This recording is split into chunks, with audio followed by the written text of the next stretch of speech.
Hello, it's almost 2 p.m. and I'm breaking my fasting for over 24 hours. Last meal was 1:30 kahapon after our ensayo. Hindi lang pampapahit ang TN Fiber eh. Life changer siya. Kung akala mo numbers lang sa timbangan ng mahalaga, think again. Mas importante yung confidence mo, energy mo, at kung paano gumagana ulit ng maayos ang katawan mo. Marami na akong nakita na hindi lang pumayat. Gumaan ang pakiramdam kahit may psoriasis, natutong i-manage ang type 2 diabetes, nakarelieve sa discomfort ng chronic kidney disease, nawawala ang hapde at kabag from acid reflux at GERD, at mas naging balance ang hormones kahit may PCOS.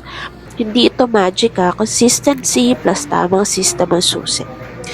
Tea to cleanse, fiber to control gut and sugar. Result? Mas maayos ang digestion, less cravings, at unti-unting bumabalik ang lakas at kumpiyansa mo. Kung pagod ka na sa paulit-ulit na simula, kung gusto mo ng real results, hindi band-aid solution, this is your sign. Mag-invest ka sa katawan mo ngayon. Dahil pag nawala ang health mo, lahat mawawala.